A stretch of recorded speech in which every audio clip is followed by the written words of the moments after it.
Yo, LATD Nation, man, we here back with another video for y'all. This is your boy Jay, aka King Jay. As always, I got my partner in crime. Rodney Gillespie, aka RG from the 843. Yes, sir. Yes, sir. And today we are going to be reviewing the new Bad Boys movie, Bad Boys Ride or Die. The fourth film in the long-running franchise. This is the fourth in, a 30-year span or so? Yep. Starting all the way back before we were even born in 1995. Yeah, so a long time. And Bad Boys really needs no introduction. You know, it's a franchise loved by many. A lot of people grew up with these movies. You know, they're basically cult classics. You know, especially the second one. Oh yeah, for sure. With the Reggie scene. Yeah. Everybody remembers that for sure. That's definitely a legendary scene. And the thing about Bad Boys that's always been interesting is that if you look at it, like the time between entries is like way far. Like you look at the first one came out in 95, and then the second one came out in 03, and then the third one, which came out 4 years ago in 2020, was released 17 years later. So, you know, you look at the trajectory and everything, these films really appear sporadically. They don't come out a whole lot, but when they do, they kind of make a statement. And I feel like the third one, which was kind of sort of a reset for the franchise, a reintroduction, did a really good job of, you know, bringing these characters into more modern times, kind of showing them older, sort of more experienced, things like that. So when that movie came out, the third one came out in 2020, you know, it did a good job of recapturing what a lot of people loved about the first two, but also introducing it for a new generation. Right. So, you know, it was a very successful movie. I think critically and financially, it's the most successful out of all of them. And, you know, that's for good reason, because it was a really solid movie. It was a really good time. I remember seeing it. You know, had no real complaints about it. Still holds up today, in my opinion. Oh, yeah, same. Yeah, for sure. But, yeah, today we're here to talk about the new film in the franchise, Ride or Die. We ride together. We die together. Bad Boys for life. And what I got to say, you know, just to start off, I think it was a good movie. I enjoyed it. I had a good time with it. Yeah, 100%. You know, I thought it was entertaining for sure. But I'm gonna go ahead and let you have the floor. Yeah, so you already know, Bad Boys Ride or Die stars Will Smith and Martin Lawrence as Detective Mike Lowry and Mike Lauer and Marcus Burnett, respectively. Yes, sir. You know, Will Smith being Mike more.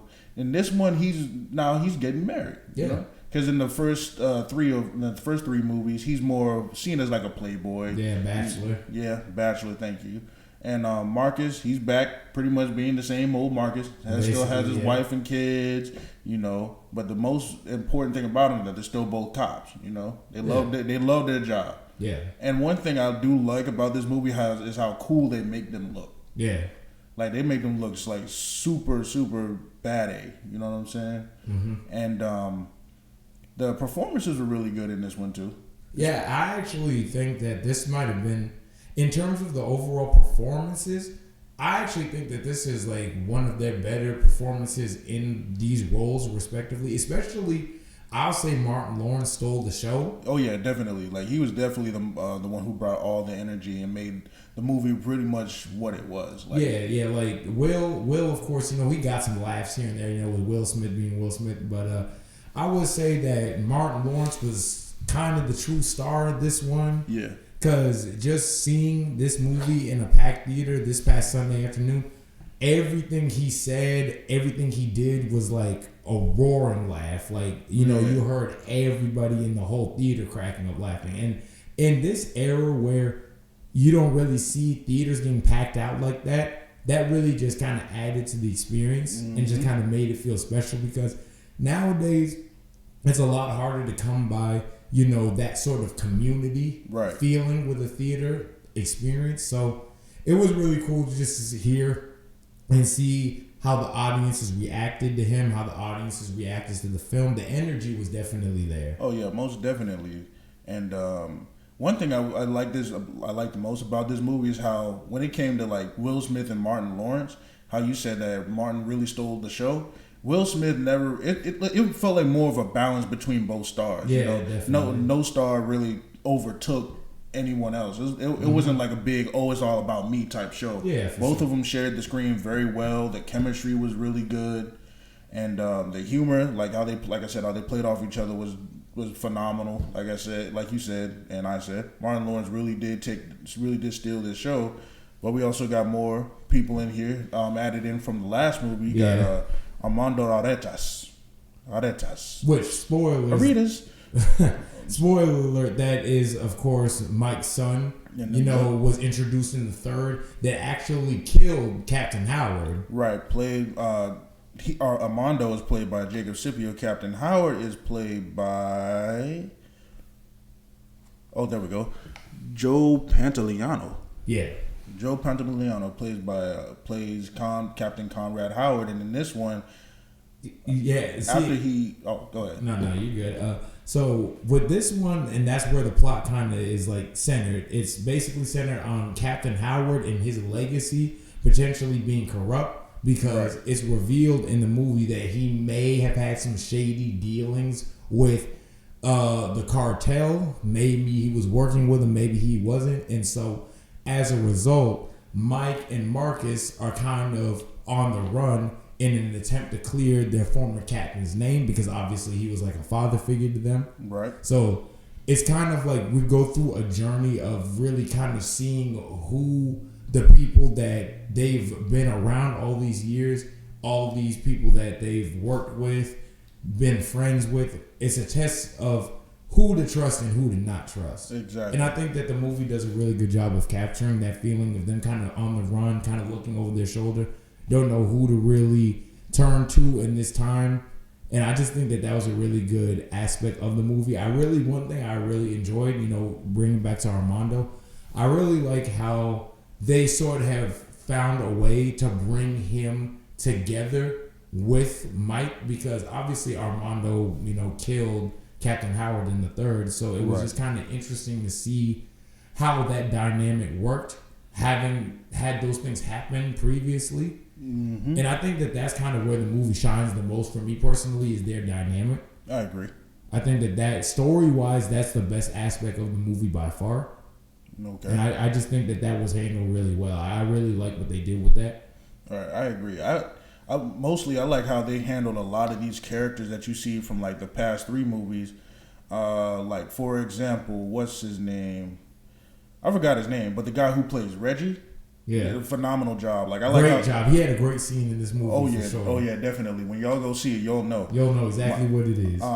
Unfortunately, his name is not on the cast list here, but it is what it is. But the guy who played Reggie did a phenomenal job. Well, he did a good job for the little bit he was in. But one thing he stole the show for every scene that he was in, though. Exactly. And one thing I do like though is how they made him from in the second movie being like pretty much the butt of a joke, to being like one of the essential figures in this movie, and the development of him, and how he showed back up in the third movie as a Marine and marrying Marcus's daughter. I really like, and like I said, the scene in this movie, I really enjoyed how they developed his character and made him more of a staple of the cast and the family, rather than just being another butt of the joke. Yeah, definitely. They really did a good job of developing his role, and I really, I wouldn't be surprised if there's a fifth. If there is a fifth, I would kind of like to see Reggie take even more of a leading presence, because I think that like the movie and the scenes that he's in there for, he works really well. Like, he's used sparingly, but when he's used effectively. I agree. So yeah, that was another highlight. But mostly he's mostly used as just like, he's mostly that background character though. Yeah. But if they do make a fifth one, I would like to see more of his emotion and more of, you know what I'm saying? Yeah, definitely. More from him as a character rather than just him being in the background, used sparingly. Yeah. But another character in this show was called the Banker. His name. Movie, my fault. But yeah, sorry, I said it. His name was the Banker in the movie, but he's played by Eric Dane of Euphoria fame. Oh yeah. Actually, he was really stand out in this movie. If you've seen Euphoria, he plays Cal, and it was really cool to kind of see. He was still kind of cold and callous, but it made sense for the role that he was playing. So I did enjoy seeing him kind of step into a different role, even though on his face, it kind of felt similar. It didn't feel like he was playing that different of a character. But I wasn't mad at it. You know, I enjoyed his presence. He wasn't the greatest villain or anything. He wasn't like, oh, you know, a classic villain. Like, oh yeah, you know, that's gonna be the type of. He's no Homelander. Right. He was just kind of that regular run of the mill super. That spy. cartoon villain that you know, that Saturday morning cartoon villain we've seen a billion times over. Yeah, that spy villain in like a Tom Cruise movie. Tom Cruise Mission Impossible movie. So that's essentially what his character was. But he still did good with what he had in here, or what he was given. Another person I want to bring up too is Jordan Lucas actually makes a cameo in this movie too. Y'all know I'm a big Jordan Lucas fan. Shout out Jordan. You know what I'm saying? The only two Jordan Lucas fans that I know of is you and Jordan Lucas, to be honest with you. That's messed up. He's actually a fire rapper, but he makes a lot of he makes a cameo in this movie too. And that's where I will get to part of the problem that this movie had, in my honest opinion, was the fact that it became a little. Now, when I say this, I'm not saying that this movie's as bad as this movie, but probably know where I'm going. It used a lot of cameos, almost to the same degree as House Party did. I don't know if I would say that, because I feel like the cameos were spread out enough for the most part to where you didn't. Because to be real with you, I didn't even notice it. I didn't even realize that was Jordan Lucas. I know you didn't, because like you said, I'm the only other Jordan Lucas fan you know. So, but it's like you had him, Tiffany Haddish, and DJ Khaled in there. Yeah. Now I will say it wasn't as bad as whatchamacallit? As House Party. Yeah, I see how I already forgot. That garbage. Yeah, it wasn't as bad as House Party, but it definitely kind of did resonate with me. It didn't feel like the icing on the cake like a cameo should be. Another cameo in this movie is also made by Michael Bay, which I did like. Michael Bay, I think Michael Bay cameoed in the last one too. Right, which I like though, because it shows the passing of the torch between directors. You know what I'm saying? She's giving this director his flowers with this movie, you know? Yeah, for sure. For starting the franchise anyway, but that's probably one of my only problems with the movie. Also, the story was just a little bit generic. It was okay. And you know what? I'm glad that you brought that up, because for me, I think the biggest issue that I had with this movie is that a lot of the subplots and, you know, character arcs kind of get started, but they don't really go anywhere. Because I would say the biggest example of that was Mike, and how, you know, he was having panic attacks and stuff like that. Right. And characters kind of spoke on it and kind of took notice of it, but there was no real resolution. Same thing with Marcus and his, his near-death experience. Yeah. His heart issues. Yeah. And that, I agree with you on that one too. It's kind of the same way with when you said Mike, when you mentioned Mike, his wife too. Like, she's barely in the movie. Yeah, she's barely there, and, you know, especially because this is supposed to be about 4 or so years after the events of the third. So in that time, they've met and they've gotten together and they're married, and we don't really get to see a whole lot of their relationship. Right. Because they're kind of separated for the majority of the movie, but she was good for what we saw of her, but I can't help but feel that maybe that was a missed opportunity, because, you know, towards the end of the movie, there are some stakes that are raised with her, and it kind of feels like there would have been more of a sense of urgency or real investment if we had gotten time to really, like, see their dynamic and just see what they mean to each other. So exactly, that's something I could definitely knock the movie for. And another thing I'm gonna say too is Rhea Seehorn. She plays great actor, by the way, great actress. Yeah. Great actress from Better Call Saul. Yeah, I'm about to say shout out Better Call Saul, one of my favorite shows ever. Yes, along sir. with Breaking Bad, you know. You know me, you know I'm a Breaking Bad diehard, but I digress. Rhea Seehorn, like I said, she's in this movie as well. She plays Captain Conrad Howard's daughter. That's another one who didn't really get resolved that much, you know. Yeah, I can see that. Because the thing is, in the third movie, of course, like you mentioned, Armando kills Captain Howard. Yeah. And they set up her in this movie to, like, go on a little revenge quest, but you really barely get to see her at all. It kind of makes you wonder why she's even there, to be honest. Yeah, exactly. Because there's a scene at the beginning of the movie between her and Mike, and you kind of get the sense that there's a little bit of resentment that she has towards Mike, because she kind of feels that maybe in a way he's directly or indirectly responsible because his son killed her father. Right. So that is a potentially interesting, dynamic sort of plot line that's established, but we don't really see any follow through throughout the movie with that. Right. Because we don't really get to see them interact a whole lot. We don't really get to see a whole lot of like the history that these two potentially have, because it's established that they know each other. Right, exactly. And like, and since Conrad Howard, Captain Howard was there, like, father figure, like you mentioned. Yeah, it's almost like they kind of like it's almost like that's their sister essentially. Right, exactly, and it's kind of a shame that they didn't get that much screen time together, other than that one scene, because that could have been really something that they set up for like a bigger, better ending. Yeah, than what it was. That's something that definitely could have been followed through a little bit more thoroughly. That's something that definitely was a missed opportunity, if you ask me. I 100% agree. Yes. So the biggest, like for me personally, biggest issue is that a lot of character arcs start and they're interesting on their face, but they don't really go anywhere. They kind of like sort of teeter out towards the end. Exactly. As the big final set piece is just a bunch of shooting and explosions, which we don't mind. We love that stuff. That's what we ultimately go to these movies for. But the thing that for me made the third one work so well is because we got a lot of that character exploration, and we got to see a lot of those storylines get relatively, satisfying conclusions and resolutions. But with this movie, they start something and they don't really finish it. Right, exactly. And that's my biggest gripe with the movie. Like the cameo thing, that's more of a nitpick. Yeah. But yeah, that's definitely my biggest gripe with the movie is just how they just set things up and don't really follow through with them. Yeah, I agree. I agree. That's definitely a negative that I had with the movie. But other than that, it did what it needed to do. I agree.